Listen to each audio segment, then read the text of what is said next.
In 2014, after hearing all the horror stories about the deep web, I wanted to check it out myself. In a way, I kind of expected nothing other than the scam sites for assassins, people requesting child pornography, and some underground markets. However, I prepared for the worst, and frankly, I was more worried about getting in trouble by authorities rather than having my mind bleached for the near future. Even after 2 or 3 hours of procrastination, nothing prepared me for what I saw. It was during the middle of the day when I began my search. Of course, there's no deep web Google or anything, but rather a wiki with a lot of links. The links are different than the links you may know of. These links have no way of knowing what lays behind it, just numbers and text at the end. It was boring at first, a lot of dead sites. More than expected eBay-style markets for weapons, military-grade weapons even, services, and of course, drugs. I came across a chat room where I saw a darker side of people I never thought was possible. So many people that were mentally ill, threatening others, requesting child pornography. It was truly disgusting. 2 hours later, I came across one site that ended my little adventure in the wastes of human consciousness.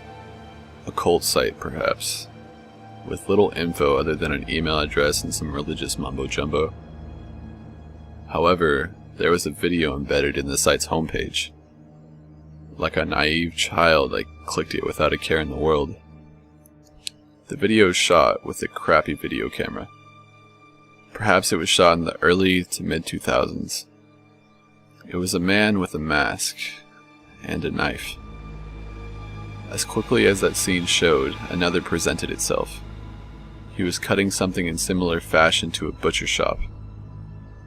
It was then and there I realized the body was bipedal and without fur. It was a human being. He was violently cutting at the legs, followed by the screams of this person. A new scene showed the decapitation of the head. Another shot of the man with the mask, followed by a picture of a church with a weird symbol. This was a cult recruiting website.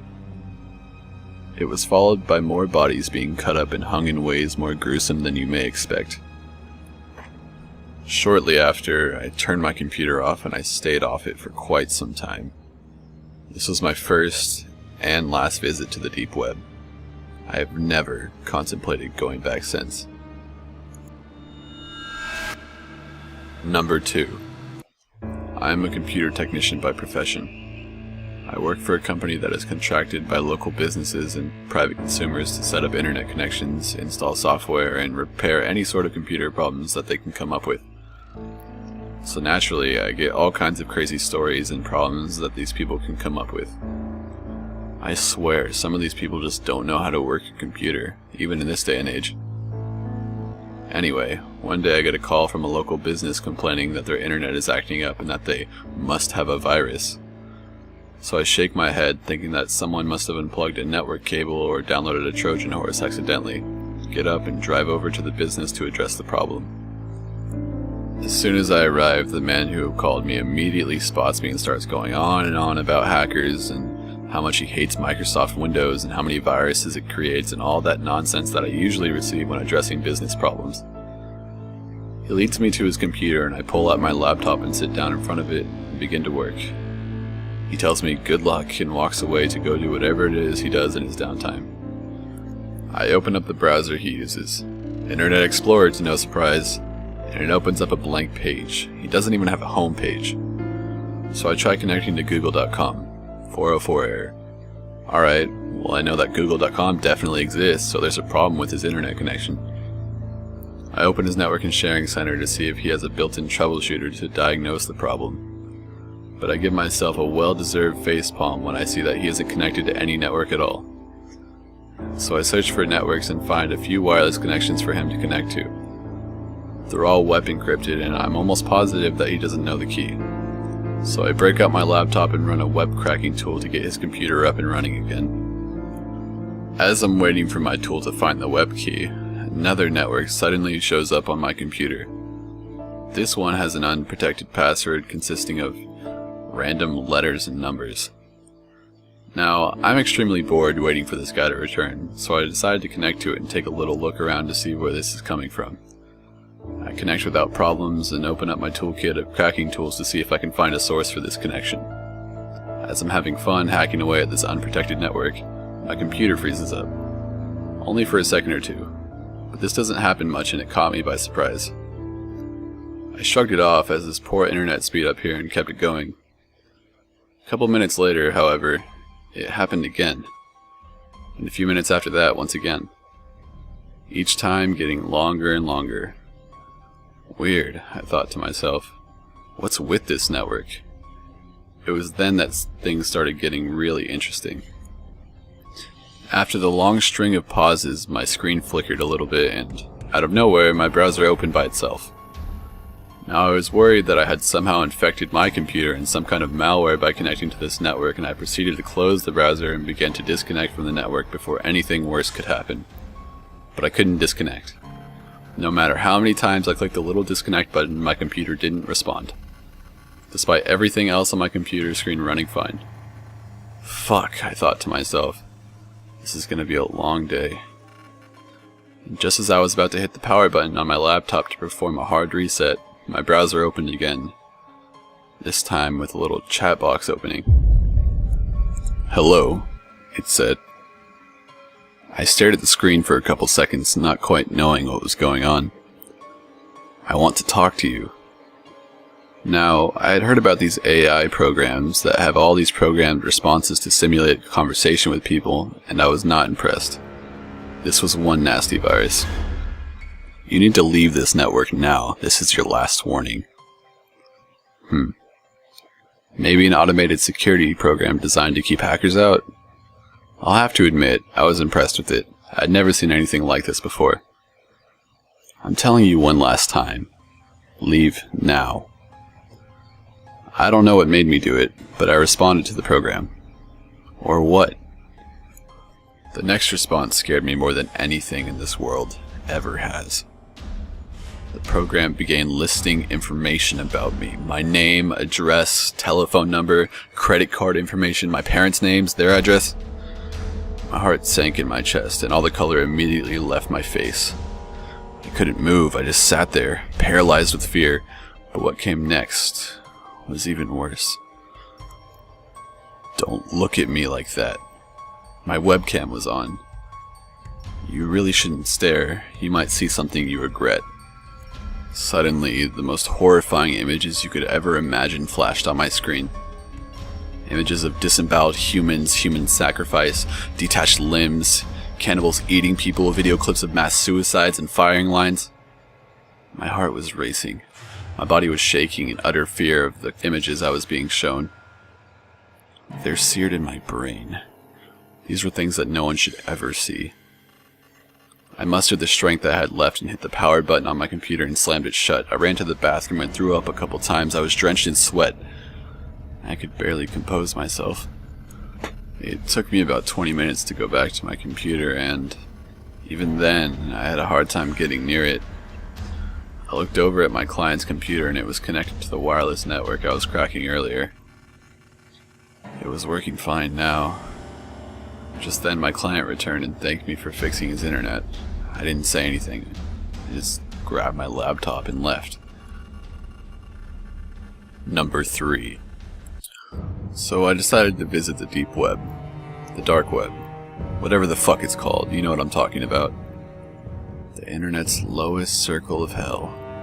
The place where pathologies abound, where pedophiles and drug dealers rub elbows with arms merchants and killers for hire. My purpose? Call it morbid curiosity. I was looking for the most extreme content I could find. I consider myself a student of the human condition and am fascinated by man's darker urges, his apparent hatred of himself. I wanted to measure the depths of his depravity and see what I could find. Knowledge for its own sake, or something. I come from a wealthy family and have never known want. Money was never a problem for me. I figured I would have to pay for my curiosity and load it up on a web cache and Bitcoin. Several $1,000s worth. I won't detail the directions to this dark web. If you have the desire, it only takes a little bit of research. You'll also want to use a throwaway computer unless you're a little tech savvy. I was burned more than a few times, but I anticipated as much. After 2 weeks of searching and being continuously ripped off, I finally came across something pretty interesting. I was looking for the so-called red rooms, and after some exchanges with a certain someone on a certain message board, I was provided with a link to a live stream. He assured me it was genuine and unlike anything I had ever seen. I've no doubt it was real. If you saw it, you would know. It cost me a mere $500. The camera displayed a room about the size of a large bedroom. Mulch covered the floor. What appeared to be a giant rock took up one corner. Opposite this was a kid's swimming pool filled with water. I couldn't even imagine what was about to take place. Suddenly, a portion of the ceiling disappeared, and a girl, upside down, was lowered into the room. She was suspended by the feet from what looked like giant forceps. Her hands were bound behind her back and tape covered her mouth. She looked to be about 20 years old, maybe younger. Needless to say, she was terrified. Nothing happened for a few seconds. Then, from under the rock, a head appeared. It was a snake. An anaconda, I believe. Slowly, very slowly, he emerged from his hide, forked tongue tasting the air. The girl's eyes bulged from her head with the most profound terror I have ever seen. The snake continued his creeping advance. He was fucking huge. He had to be at least 30 feet long. His face rose to within inches of her, tongue darting in and out. He loomed above her, all coiled aggression. Mercifully, she fainted. Whatever was holding the forceps began to shake the girl, like someone dangling a toy in front of a cat. The snake's head pulled back slightly, tongue still flickering. He remained still for a few long seconds, and then, without warning, he struck. His jaws clamped down on her throat, and his body whipped around her with tremendous speed.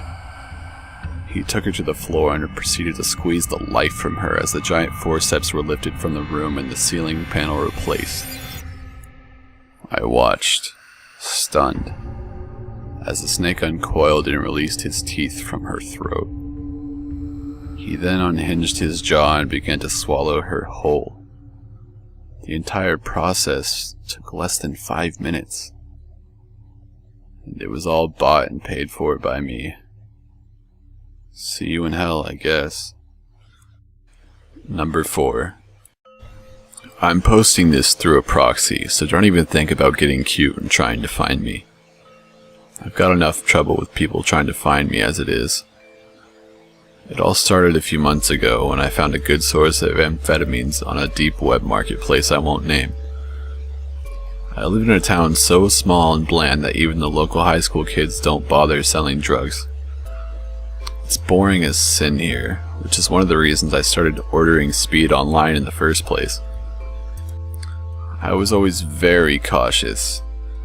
I tumbled my bitcoins carefully and ensured that every transaction was very well encrypted. Yes, before you even ask, the proxies I used were fully configured and trustworthy ones.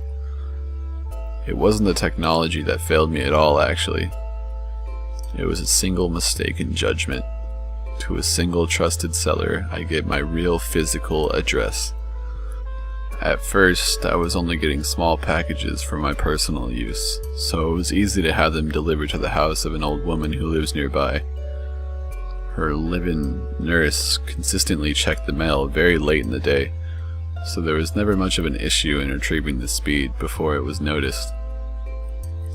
But my habit grew, and I began to introduce my close friends to the drug. So eventually I contacted my seller about ordering much larger quantities, enough for me to sell locally. We began to work like business partners in a supply chain, and I was placing substantial orders regularly. The drugs came originally in a small padded envelope, but now it would have to be shipped in a larger cardboard box. The envelopes always fit easily inside a mailbox, but a box like this would have to be delivered to the front door. I couldn't have the mailman walking up to a stranger's driveway to ring the doorbell, so I requested that the drugs start being sent directly to me. I knew by this point that the seller was a legitimate and reliable source, so trusting him with my address just seemed safer than the alternative. We had become something like casual friends at this point, and began to do the same things together, like visit the same deep web communities and chat if we were both online. My seller was wickedly funny sometimes, and really seemed to be a nice guy. I guess that's part of why I trusted them. But then again, it's not his fault about what happened. Recently though, I got a totally unsatisfactory shipment. The pressed pills looked right at first, but tasted like bitter flour and were far too brittle. They produced no high at all. I had been stiffed, and when I checked the marketplace I found that my seller's accounts had been closed out. He left no messages to explain it. I assumed that he had just ripped me off, but it also didn't seem like something he would do. I wondered if I had misjudged him. Yesterday, I noticed that one of his accounts was actively posting on one of the small community forums that we both visited together. I contacted him immediately in a private message and asked whether he knew that his last batch was complete bunk. It took about 25 minutes before I got any response, but suddenly the messages began pouring in. It started with this: "The person you're trying to contact has passed away. Sorry. He's such a homebody. Nobody has knocked on his door the whole time I've been here. 3 whole weeks with no visitors. Isn't that funny? I'm almost done eating him. I wasted very little soft tissue. He had almost no food in the house when I killed him, so I didn't even need to clear out the fridge to store his meat. I haven't even needed to take out the trash yet. Isn't that sort of funny? I've been poking around his computer too. Going through his files is like solving a big puzzle cube. But I'm making progress." I wrote back and accused him of taking a weird joke too far. I told him that he at least owed me an explanation for the last shipment. His response: "They're bone meal. You never smelled bone meal? Did you never have a garden as a kid or anything? I thought that'd be obvious." His skeleton was the only thing I hadn't figured out what to do with yet. I realized that I could solve that issue and also play a little prank. Come on, don't you think that's a funny idea?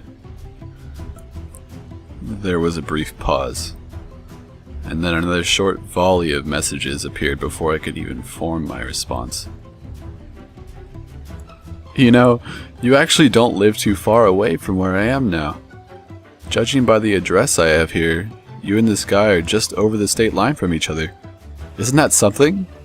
Well, be seeing you." What do you guys think? It's probably just a scheme to scare me off, right?